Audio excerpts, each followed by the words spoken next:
So I'm going to talk to you a little bit today about internships, and to put that discussion into context, I'm going to tell you a little bit about my experience, my background, and then we'll do a little bit of a Q&A at the end. So I find these things are always better if people, if you've got any questions, write them down as we go. There's nothing worse than getting to that last slide where it says questions and nobody has anything to ask. But even if you've got something as we talk, just shout it out, feel free to pitch in. So my day-to-day job is Sonnet. So about 3 years ago this week, I started an agency called Sonnet with a friend of mine. We're a small studio, so generally there's about 4 to 6 of us. Depending on the project, we tend to scale up and scale down. And we take interns regularly, so whether it's a sort of a vocational course-based internship or a sort of a longer paid internship postgraduate. My business partner and I, we both come from more of a traditional brand agency background, and I guess that's what we set out to achieve when we started Sonnet. But these days we tend to do a lot more than that, so we tend to design people's experiences with brands. So we do all sorts of things, from publishing branded content to animation to web design, even sort of branded experiences for the built environment, signage, that kind of thing. So for this reason, I guess we call ourselves more of a brand experience agency than a brand design agency. And I think that's the way things are going generally with design. It's not so much a specialist field anymore. We need to encompass lots of different specialisms and work with lots of different types of people.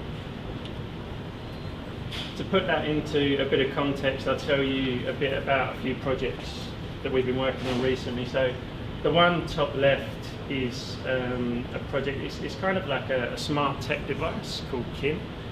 We've been working on this product and this project for about 2 years, so right from the initial naming of what this device is called, through to the user interface, the way that they brand the products that they make, and the packaging, the marketing, all sorts of things. So the interesting thing about this product, so the big thing there that sits on your table, so it's designed to be a product that helps you in the workplace. So it sits on your table, and a little piece next to it sits on the back of your chair, and it measures your posture as you're sitting and working. So it knows if you're slumping in your chair or if you're sitting up correctly, and it also knows how long you've been sitting in that chair. So if you're sitting badly, it'll give you a little notification on the big sort of, they call it the hub, that sits on your desktop, and it tells you just to correct your posture. If you've been sitting there too long, it tells you to get up and go and take a walk. And I guess the interesting thing about that project, or working on a project like that, where it's a new technology, is that we've helped them evolve, and we've evolved the project as the product has evolved. So working with somebody for that amount of time has been quite interesting for us, especially from that perspective. On the right there, we've got obviously a magazine, but we've been working with a publication called Ocean magazine for about the last 2 years. That's been quite interesting. Also, we started with their website, so the way that they publish their content online, the way that they interact with their advertisers, the amount of advertising on that website, and then we went on to the printed magazine, so we completely redesigned the printed publication from front to back. The way that they print it, saving them hundreds of thousands of dollars a year, and even the types of content that they publish, so trying to appeal to a broader base of advertisers, people that aren't just selling products for boats, but within a luxury sort of lifestyle space. Bottom left there, we do lots of this sort of thing. So packaging, this is a range of packaging for ex-Australian Olympic athlete Michael Klim. I don't know if any of you guys know who that is, but he was a gold medalist for Australia, world record holder for the butterfly stroke, which was where the concept for the sort of chevron in the K came from. So we helped him launch that product. I don't know, something most people wouldn't know about him is he suffered from dry skin right through his whole career. So as he was training, as he was competing, he developed a sort of a range of skincare products for himself to make sure that he could keep competing in those environments, but also keep his skin fresh. So when he retired from being an athlete, he formulated those and got distribution through Coles and Woolworths. So you'll see those in Priceline pharmacies also. So we've done everything from the branding, the packaging, the advertising, for that. And then on the bottom right there, this is a branded content initiative. I guess it's more like a sort of a fancy blog really, for an Australian industrial design consultancy called D&I, and that stands for Design and Industry. They design products for people, so anything from a barbecue to medical equipment, technical medical equipment. And this is a sort of a branded channel for them to publish articles, content, video, and connect with people and industry. So the name Plus came from that. We didn't want to go out as a sort of a D&I branded product, so we wanted to create something that was almost white label for them to be able to connect with other people in industry. So aside from the day job, I am part of AGDA, which I guess most of you will know, so if not, it's the Australian Graphic Design Association. As a name, I think that's perhaps a little bit misleading these days. We're trying to be much more than that. We're trying to appeal to much more disciplines than traditional graphic design. So we're hosting events and initiatives for people that might be working in strategy or digital technology, even as varied as some of the performing arts and things like that. What else with AGDA? So as a council member for New South Wales, I help to organise the events, various initiatives, and sort of foster collaborations with educational facilities, and make sure that AGDA is doing what it needs to do for everybody, including students like yourselves. So as an organisation, one of our big goals is to be inclusive for sort of the next generation of designers, which is obviously you guys. So a lot of the initiatives we're doing this year, we're doing a few events, something which is called 2020, which is sort of like a speed dating event for students and industry, where you get to meet people from industry, ask them questions and vice versa. There's student awards, so you can enter those. And we're also launching a mentorship program this year, which is going to be quite good, so that's a good chance for you guys to connect with industry. So for students, membership's discounted, it's only $65 a year, which is a pretty good spend, so if you're not getting involved with AGDA, you should, there's plenty there for you. So internships. Sandria asked me to come along today and talk a little bit about these with you guys. I guess something we do quite often at Sonnet is discuss the what, the how and the why of something. So we thought that would make a good place to start with this discussion. One thing I should probably caveat the talk with, I've never actually done an internship. I probably should have told you that sooner, but we do host a lot. So I guess with that in mind, this talk is the what, the how and the why of an internship from an avid observer and a passive participant. So what's the point of an internship? I guess we could start with something like this. So 2 axes on the left, I know what I'm doing, sort of comfort I guess you could say, and on the bottom, time spent doing stuff, so experience. So it's a pretty simple concept, time spent doing stuff against I know what I'm doing, how comfortable I feel doing it, and you'd sort of expect that to look a little bit like this. So as an intern, you'll start out at a studio, and you'd expect it to look a little bit like this. So you start with some knowledge that you've accumulated on your course over the last few years, and as you progress, the more time you spend doing something, you can build from there. So after a while you get a bit of experience, you start as a junior, you move on up the chain, become a midway, a senior, and eventually sky's the limit. And I guess as emerging designers, you're embarking upon a career that you're always going to be learning something in. That's an interesting thing about design. Something that keeps me interested in design is that you're always learning something. And I think that's probably what appealed to a lot of you when you sort of took up design as something that you wanted to spend the rest of your careers doing. In reality, I think an internship probably feels a bit more like this. This is actually a slide we show to our clients about what working with Sonnet looks like sometimes. So you start with some assumptions about what you think this experience might look like, feel like, and then what you'll generally find is, as with any experience, if it's an experience worth having, you'll quite quickly start to feel out of your depth and a little bit uncomfortable. I guess the beauty of that is that that's what learning feels like. So, you know, if you get into somewhere, it's not exactly what you expect, but that's a good thing. But eventually it'll start to click and you'll start to enjoy it, and it could be something you thrive on, you want to do again and again. So essentially an internship is a starting point. It's a trial run, an opportunity to learn new things, learn new skills, which you'd hope would set a precedent for the rest of your career. I mean, as a designer, a career you would hope would not look like that, because that would mean you're not sort of making yourself feel uncomfortable, getting out of your depth. What I would hope as a designer is that your career would look like this over and over again. So you're putting yourself in situations that you've not been in before, that you need to adapt to and then learn how to thrive.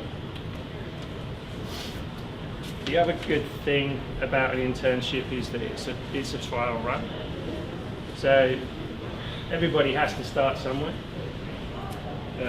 As I said, you guys are at the start of what's going to be a sort of a long learning curve for yourselves. But internships are a great way to start.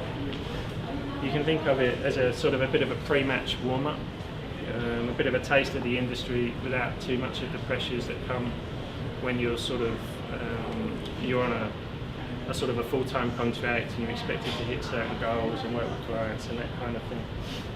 So one piece of advice I would give you about internships is do as many as you possibly can.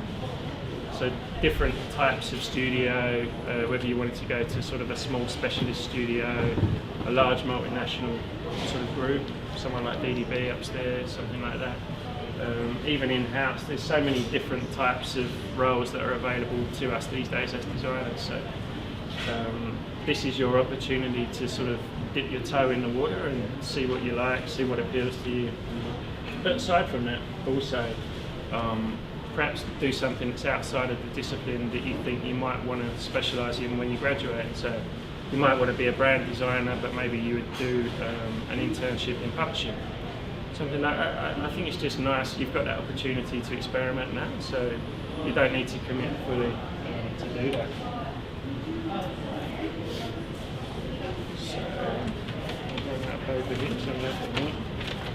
So how to get the most out of your internship once you start. So you've sent out a bunch of CVs, you've done some interviews, you've got the internship, you're feeling pretty good about that. So how do you make sure that you can really get the most out of it? But not only that for yourself, how do you make sure that the studio or the agency or wherever you are gets the most out of it also, so that you leave a good impression? The first piece of advice I could give you is just to ask questions.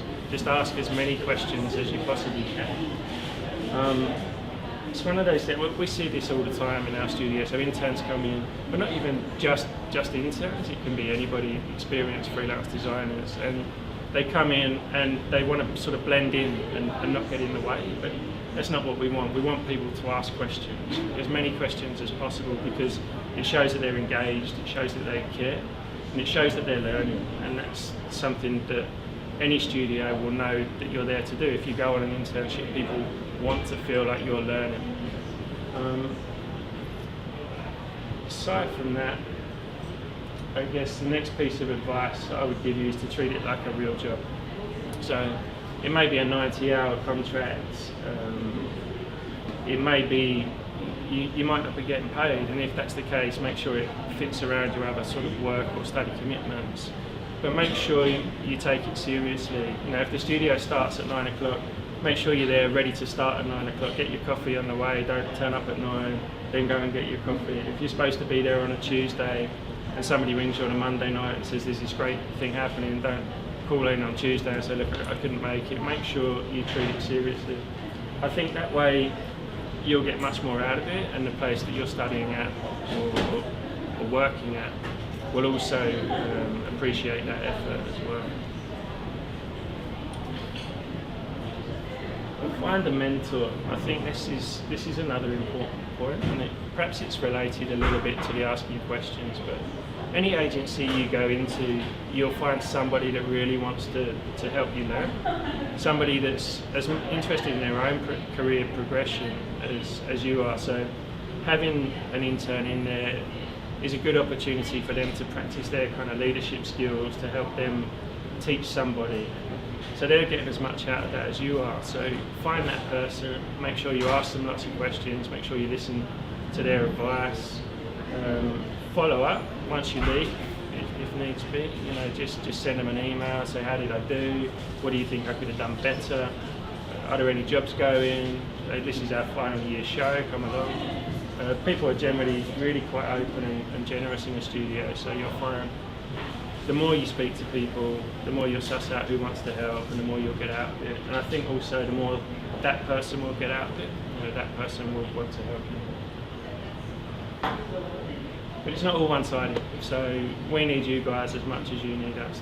There's so much that we can get from interns. I mean, it's great to have somebody that's got a fresh perspective on things in the studio. The one thing you'll find in a busy studio environment is that even as human beings, we tend to sort of fall into ways of thinking, and we'll see problems over and over again, and you can be time poor, and it's quite tempting to find a solution that you know has worked in the past.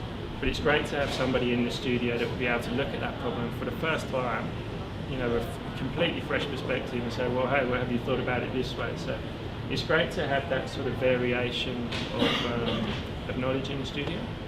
Also, the more minds on any challenge, the better the outcome, and the more varied the background of those people, the better also. So somebody that's come into a studio and is really eager, really keen, just wants to sort of nail that internship, get a great project out of it, that's a great person to have on the team. You know, we want those people. So we want applications from interns, not only us, all studios will want applications from interns because they're great to have around.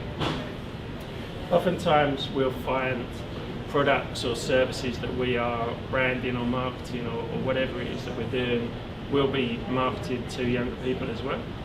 And what you tend to find is that the more sort of experienced the designer is, obviously the older they are. So it's great to have that sort of younger person in the studio, somebody that you may be even marketing to, somebody to get somebody's perspective, and also somebody that is well versed in lots of different disciplines. So one thing that struck me when I was walking around here with Sondria today was that you've got all these different specialisms in here, but you kind of work together in this big open environment. So what we'll find quite often when interns come in is that we'll have somebody in that says they're an editorial designer, but they can think digitally and they know a lot about social media or other niche things that we might not specialise in. So it's great to have that sort of cross-pollination of knowledge in the studio, and I find that's something that constantly amazes me about young designers that are coming up these days. Then when I was studying, we kind of studied a particular specialism, and getting back to the graphic design thing with AGDA, it was very much graphic design. We would learn about typefaces and how to kern type, and we spent a lot of time just focusing on that one thing, but things change. And like I was saying earlier, we're a brand design studio, but we touch on everything from commissioning video to animation to web design to social media. We partner with PR companies, we do advertising. So people that are constantly exposed to all of those different disciplines are great to have around because they bring fresh ideas and they know how to join these things up.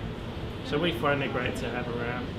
Great for us, it's good for you. So that's it, really. I mean, bit of a brief overview, but I spoke to Sondria. We said it would be better to be much more of a question and answer sort of thing, and if there's any questions anybody's got, please let me know. I think, that's great. If anyone's got questions about internships, try to answer now. I don't know who's started working with graded learning subject this year. Is anyone?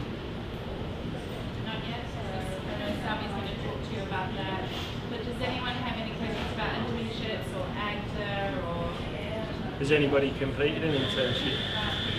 I just want to know what you thought about unpaid internships and like the length that they're Yes, this is interesting actually. 3 months or Yeah, I mean the whole.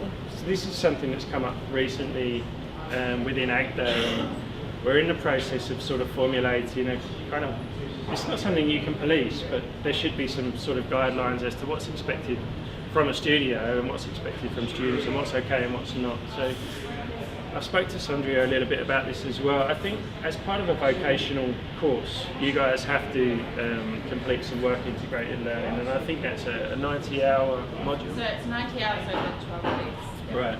And I think in that situation, then you are either getting funding as part of being a student, or you have sort of part-time working commitments, and you also are still studying. So coming into a studio, you might not be as proficient as a graduate, for example. So I think in that instance, generally an internship would be unpaid, but it would be flexible to sort of work around your commitments. You know, it may be 1 day a week or 2 days a week, and it might be time that you can spare. And I think the studio would understand also that you wouldn't be piling a load of work onto that student that you're charging people for. But beyond that, I think as soon as somebody has graduated, I think if you're working, you should be paid for it. And this is a discussion that comes up time and time again. And I know there are studios that take people on for 3 months or 6 months as an unpaid intern, and obviously that's not fair, right? Because that person, you're making money from that person, but you're not paying that person. And I think that's where I would draw the line on what's fair and what's not. If you're studying, if it's part of a vocational course, if it's an agreement for perhaps this 90 hours or less or more, you know, I would probably say it's not sensible to do more than that, because if you went into a studio and you were there for more than 90 hours, you would become pretty productive and you'd be working on client-facing things that they're charging for. But I think from a studio, there's a responsibility to say, well, if this person is doing something that I'm charging my clients for, I also would have a responsibility to pay that person. It's a difficult one, but I'd say that that's where you could draw the line in the sand versus paid and unpaid. It's a good question, because it's something that we're addressing as a university to make sure all the internships that are unpaid, that are part of work integrated learning, that are immersed in training and mentorship. So it's something that myself and my team go out and do a number of checks for you guys, whether they're internships you've found yourself or that I've found for you. So yeah. On the other end of that spectrum, it's a grey area for agencies as well. And I think it can be sort of prohibitive for especially smaller companies to actually take interns on, because they're not sure whether they should pay them or whether they shouldn't, and whether if that person comes in as a student and they're not necessarily productive and you can't be putting them on client work, but you've agreed to sort of pay them a nominal amount per day, a lot of small businesses will say, look, I don't want to take that risk. So it's prohibitive for students to find internships if there's that expectation from an agency. So getting back to the AGDA conversation, that's where our interest lies in actually publishing something so that everybody can read it and say, well, actually, this is what's expected, and this is where we draw the line on paid versus unpaid, and hopefully that will benefit everybody.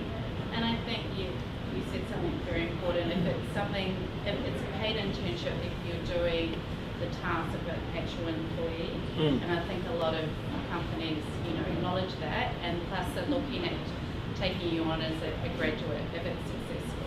So, I think in general, most agencies, most designers, they're decent people. I don't think anybody's looking to purely exploit people.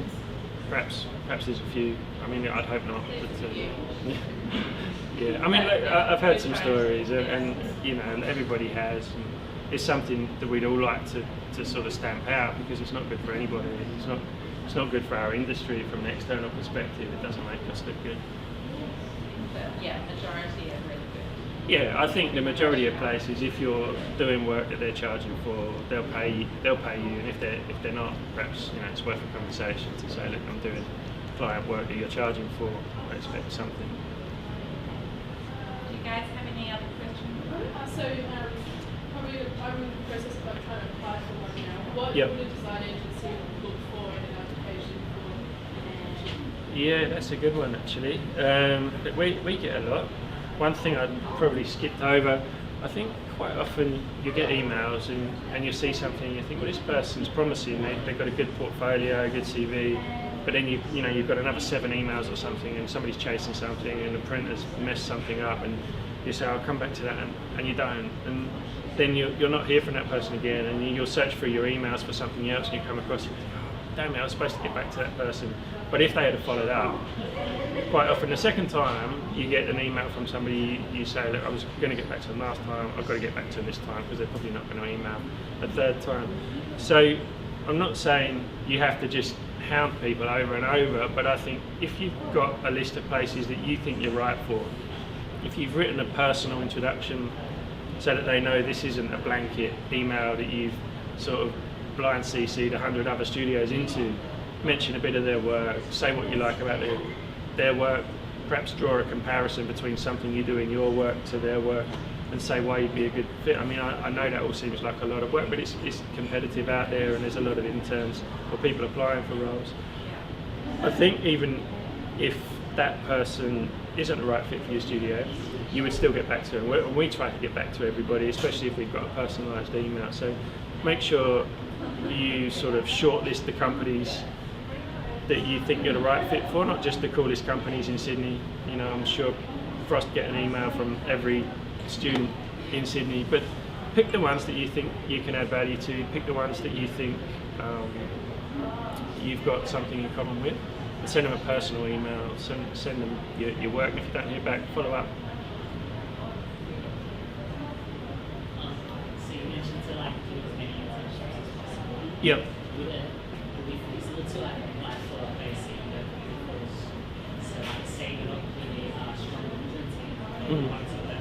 Yep. And if you suggested that you would like to get stronger at printing, Yep. is that something that It's difficult to say. I mean, when you write that piece of advice, I know that it's difficult, and it's probably one of the most difficult things to say. Look, I've not got much experience in this, but I'd like to do it. And you probably will have to send a few more emails, maybe drop by a few studios, ring up. And I think the best thing going back to the other point, is that sending to jobs@soandsoagency.com is probably not the best way to go. Ring up, find out who the creative director or the person responsible for hiring is, get their email address, send it to them.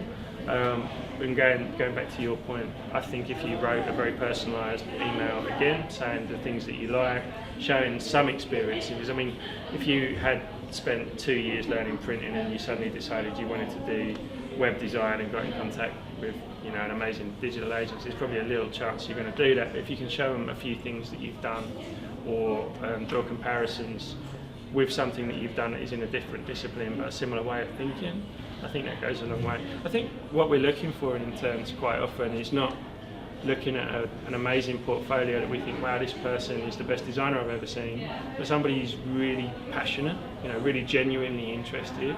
And the more you can show your interest, the more you can show that you're interested in what they do as a studio as well, I think the easier it is to find that internship.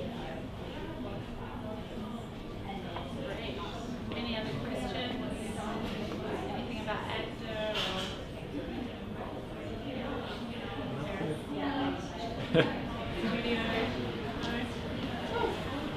All right, thank you guys. Thank you.